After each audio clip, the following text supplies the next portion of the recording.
The season of health is on. Cruise through HTX. And when it comes to understanding menopause, we often find ourselves in a cloud of confusion. I mean, what is menopause anyway? Well, today, I've got one of my podcast production clients, Dr. Terri-Ann Samuels, joining the show to talk about just that very subject. She's going to shine a light on the key issues that every man and really everybody should know about menopause. We're going to talk about why menopause is often misunderstood, how it impacts women's health, and what steps can be taken to improve quality of life during this time. You got to be sure to check out Dr. Samuels' podcast as well. It's called The Menopod, and it's for women who refuse to pause. Now, if you enjoyed this conversation on Cruise Through HTX, please consider sharing and subscribing with your family and friends from my website at cruisethroughhtx.com. And last of all, please talk to your primary care physician before trying anything you hear during any of the episodes on this season of Cruise Through HTX.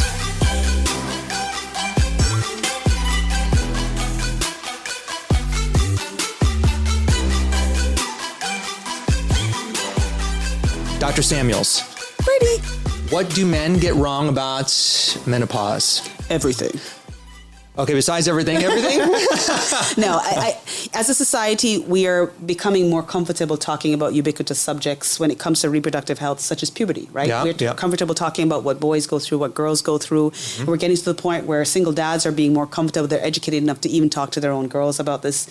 When mothers are talking to their daughters.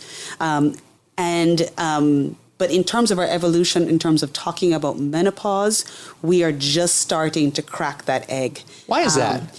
Because I think for many women, it has a lot to... Firstly, as physicians, we don't give it the weight it needs in terms of the difficulty that women go through in terms of the transition, number one. Number two, really, in the last 100 years, right, we're regularly living beyond age 50, right? I mean, generally speaking, without vaccination, without surgical intervention, we would all be probably dead by about 47 in general. Oh, I'd be long gone.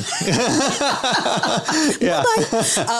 But now we are, and we only care about menopause because we're living beyond it. And now not only are we living through it and beyond it, we're looking at longevity as almost expected, right? Mm-hmm. We are looking at our lives like, what will we do when we are 80, which we didn't do 100 years ago. And so now we're kind of, how do we manage this transition into the next chapter? And we call it next chapter planning, so that we can get to the other side of that and manage all the symptomatology that comes with it. And so if you look at traditionally the actual definition of menopause, it is in some circles still a post hoc diagnosis. It's 1 year without periods, and now you're in menopause, right? Whereas now we're recognizing that it's a gradual process that happens over time and can be between 8 to 10 years before you actually stop your periods. Oh, that's it? Just 8 to 10 years? Just 8 to 10 years. A whole decade of one's life. Right. I mean, that's just bananas to me. It's crazy. Yeah. Yeah. So one of the things that I love, and obviously I'm a dude, so I don't go through this, but one of the things that I love, it's a great exercise for women to go through, and I hope that the women in my family and in my social circles practice this. It's, you ask, what do you want to be when you grow up? Mm-hmm. So talk about that and why that's important. Right. Because you want to, now that we're looking at that next chapter, that 60, 70 as almost all right. Right? Mm-hmm. If we take care of ourselves, we eat well, if we exercise, we want to see our grandchildren. And it's not let's see if we get past 50. We're pretty sure if we do the right things that we'll get there. Yeah. But what does that life look like? So we're now in the transition of we stop talking about, or we talk about quantity less and less, and we're starting to talk about quality and wanting to be functional and wanting to be active and wanting to contribute beyond our 50s. But the reality is that when we as women, when we take our hormones away from us, now this happens to men to a certain extent, just a much more gradual process and a lot more variability, but we consistently lose these hormones during this transition period, and it puts us in a different risk state, and it also, in terms of our quality of life, diminishes it significantly. And so we're trying to figure out, and understanding menopausal women, how can we make the second chapter I dare say, even better than the first chapter, right? Yeah. Can we take everything we learned in the first 50 years, all that wisdom, all that knowledge, all that experience, and apply it to a body that's physically and mentally not only good, but getting better? Yes, exactly. And so I wanted to ask you, because you talk about as women lose hormones, percentage-wise, by age, 55, women will have lost what percentage of their estrogen? Oh, no. We're talking at 51, median age. Okay. Your estrogen will be... You mean That's a clinical term, like... Wow. Yeah.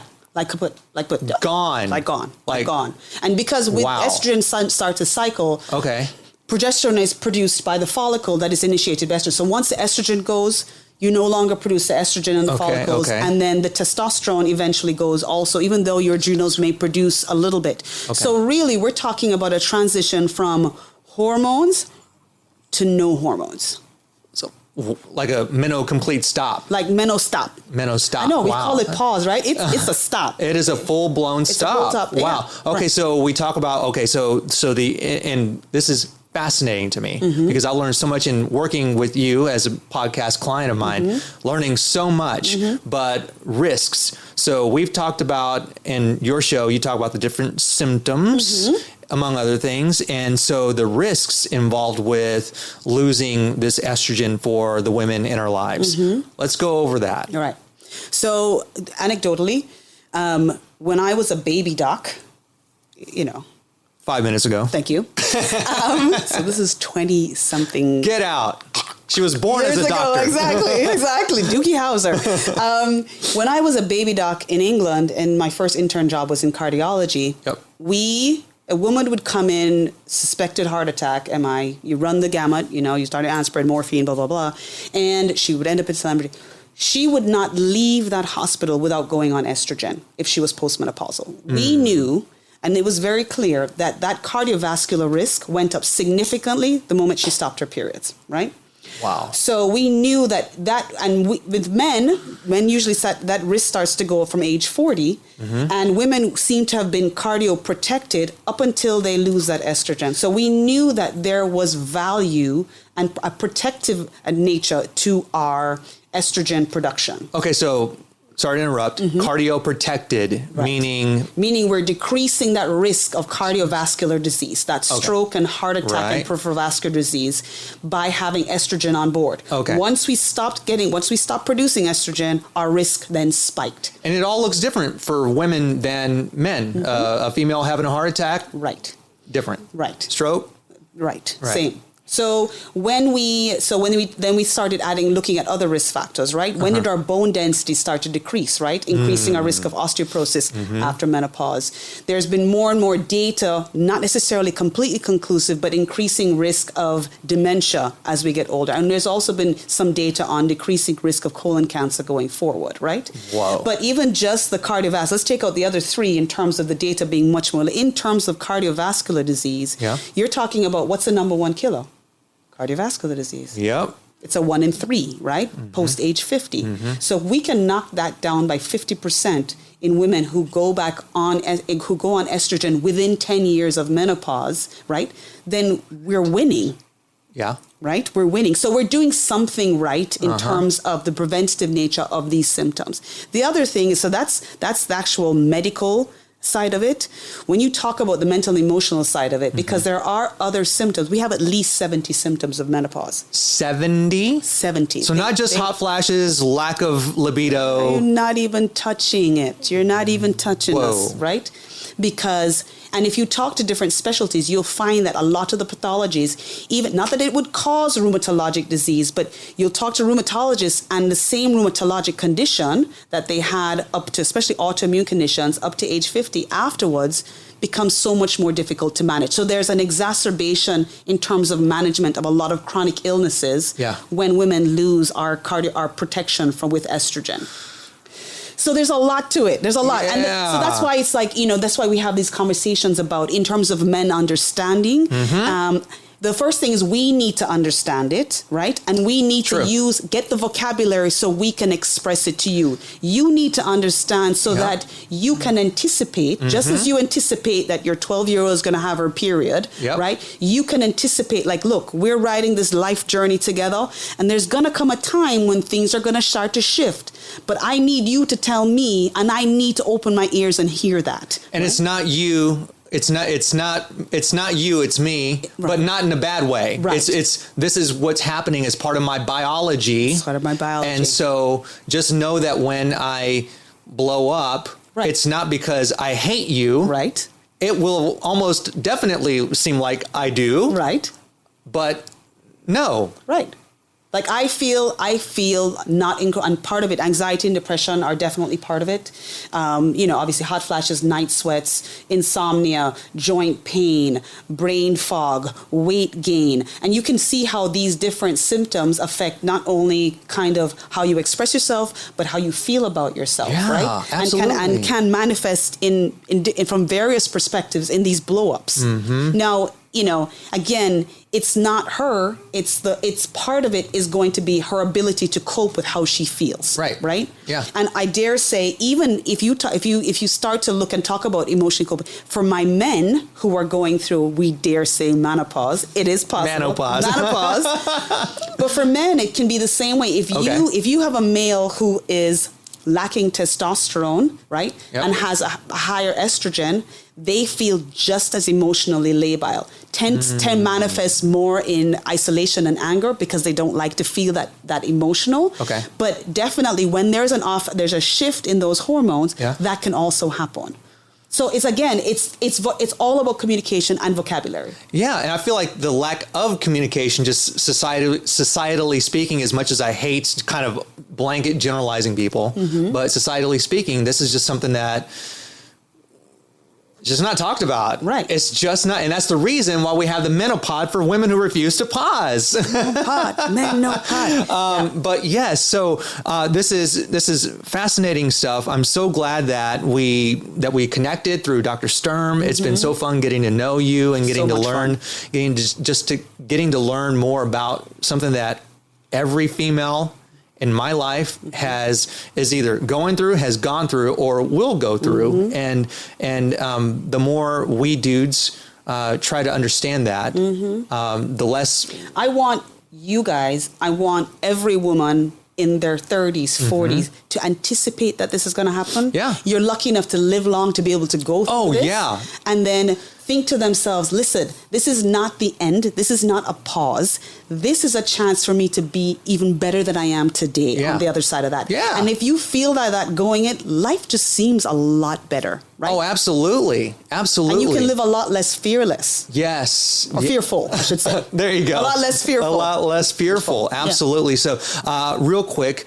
one of the things that I've heard you talk about and your podcast guests / patients talk about are risks, health risks with the hormone therapy. Right. So if we can touch on that briefly. So I think we've done enough work now to recognize that a lot of our risks were secondary to our delivery method. So we knew oral estrogen helped, but we think that it increased the clotting risk. So that's why majority of physicians have switched towards giving non-oral, so patches, creams, pellets, gels, as to avoid first pass liver mechanism.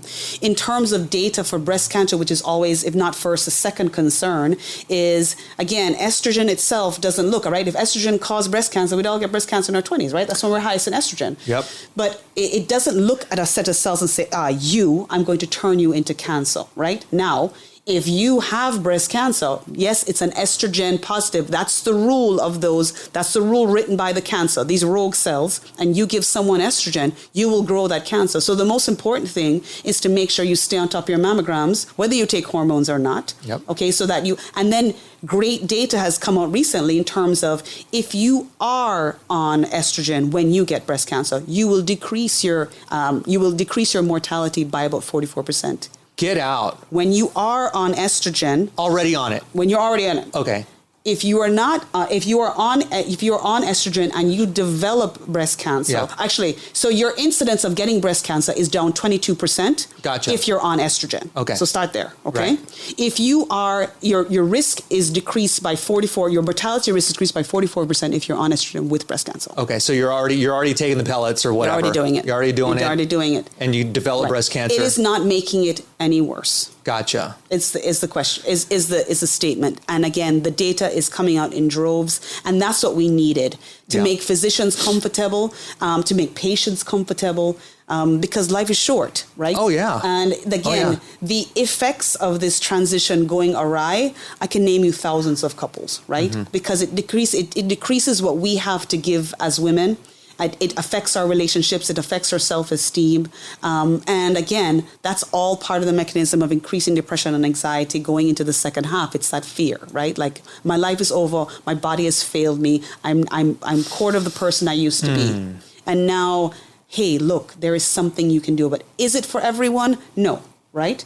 But can we find ways of coping, right, with the knowledge that we have that even has nothing to do with hormones? Absolutely. But again, I have to be self-aware. I need a vocabulary to communicate, and then find someone who gives a poop. Yep, absolutely. And that somebody is Dr. Terri-Ann Samuels, and the website, y'all check her out, please. EssentiallyYou.care. And HoustonUrogynecology.com. There you go. And please check out the Menopause, where women refuse to pause, wherever you get your podcast. Dr. Samuels, Thank you, Freddy. Absolute honor to have met you. Thank you. You're awesome.